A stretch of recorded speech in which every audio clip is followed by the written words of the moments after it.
Hi guys, I wanted to make a video talking about my experience using Spotify for the last few weeks.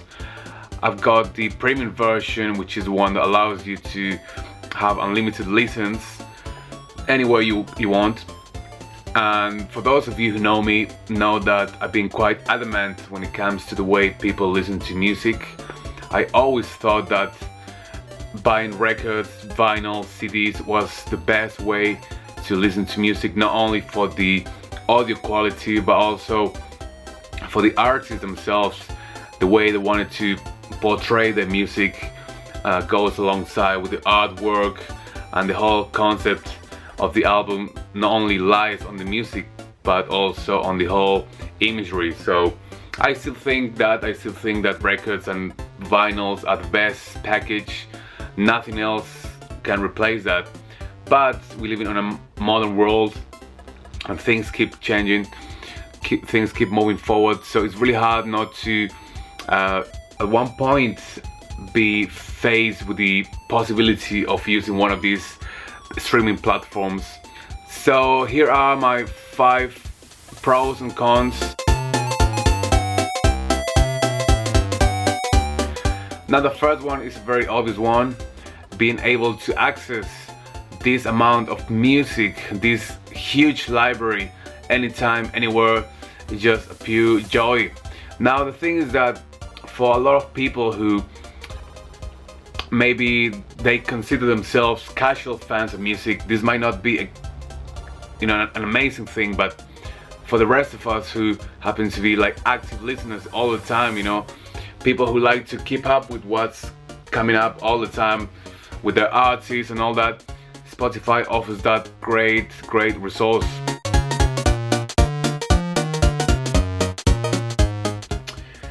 Now Spotify saves you money.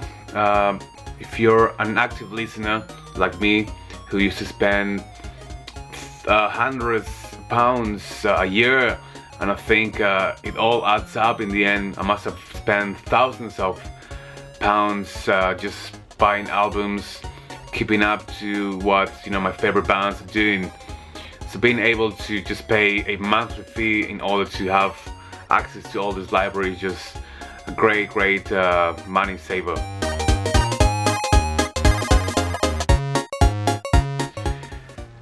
So yeah, not having to worry about your storage space on your device, whether that's your laptop or mobile device, is a great thing. I remember back in the day when the old iPods came out, you always had this internal conflict whether to buy the smallest one, the cheapest one, because that was the only one you could afford.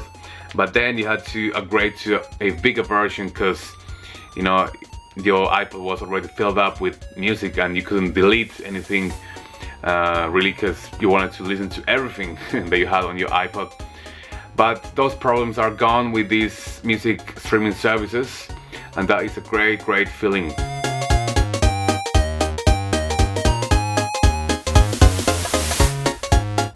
Now for the past couple of years, especially this year, 2015, I've been traveling quite a lot.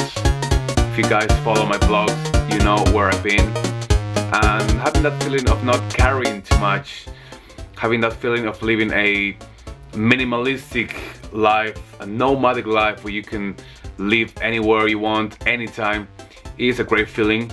But obviously there's a lot of things that you want to carry with you, whether those are your books, your movies, your music, and having that feeling of knowing that everywhere you go, you're gonna have your library of entertainment is a great thing.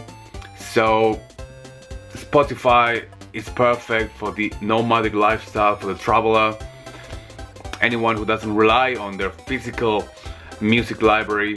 Spotify is a great asset.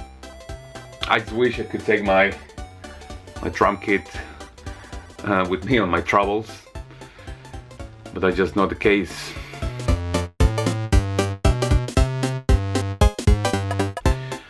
Now this point doesn't apply to everyone, maybe it only applies to a minority, but I am part of that minority, so I have to talk about it.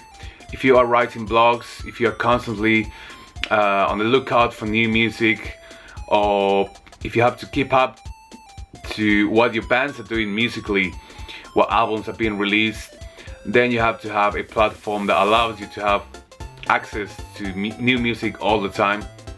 You cannot always rely on going to the shops to buy physical records anymore. So yeah, this is a great platform for that kind of lifestyle, you know, of traveling and blogging about music.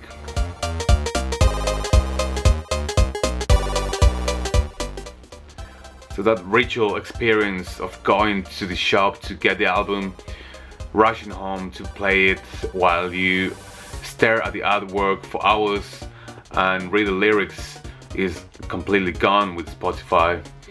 The experience is just completely different. When you know an album is going to be released, you just wake up in the morning, play it, and you know, just that's it really. Very normal and nothing special.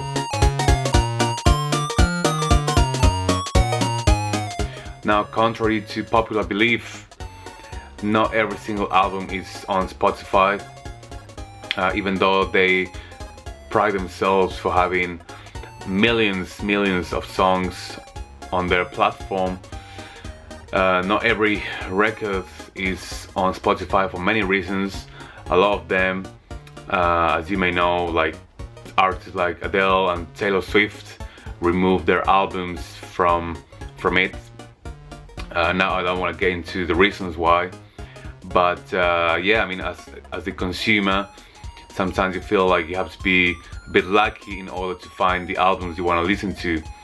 Again, it doesn't always happen, but I found myself in a lot of occasions not being able to find, you know, albums within the whole discography that were missing, like important albums.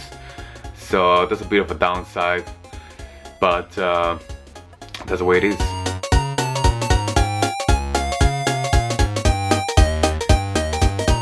Now I remember back in the day listening to my Walkman, my Discman, and even in recent years listening to my iPod. And every time you went on to a no internet zone, public transport, the metro, you just like wanted to disconnect, zoom out and listen to your music. Now this is not available on Spotify unless you download the tracks previously, which is a great feature to have, but sometimes you forget. I forgot many times, like on long trips, and I was stuck with no music. So it is a bit of a pain, you know. That's the price you pay for having all this extensive library at your disposal. But I just thought I mentioned that point, even though it's not a huge one.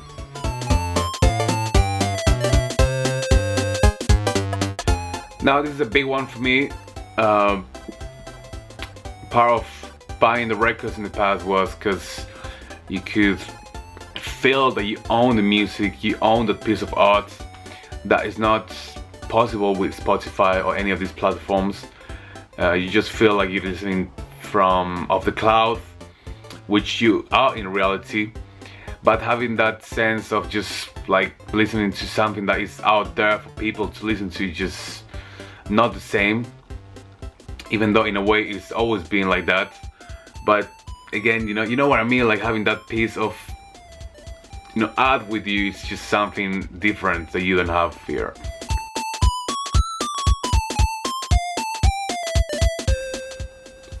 Now the free desktop version of Spotify is quite decent. You only get ads every, I think, 5-6 tracks, and then you have the usual pop-up ad that doesn't really affect much the experience. But the mobile version is really horrid. For those of you who experience it, I think that's a great way for Spotify to drag people away from Spotify, or B, get them to sign up for the premium version, which is what I did eventually, because I couldn't really cope with that free version. You had to listen to ads every 2-3 songs, and you couldn't choose the song you want to listen to. You had to shuffle through the album, and then if you landed on the song you wanted to, you had to well, you couldn't repeat it, you couldn't play again. You could only skip forward to the next track, and only for a handful of times before Spotify, took that away from you. So you were within the confines of what Spotify wanted you to listen to, which is a bit stupid. But anyway, guys, this has been my review of Spotify. This is a personal thing. You might agree, you might disagree. So far, I'm really enjoying it. Again, for the type of lifestyle that I'm having right now, where I travel, I'm on the go most of the times, and also I'm making videos, reviews. So this is kind of becoming part of what I'm doing and part of my job, if you can call it. So again, I really recommend you check it out, even if you are a traditional music listener, because I think it's a great way to get exposed to new music. Thanks for watching, guys, and I'll see you in the next video.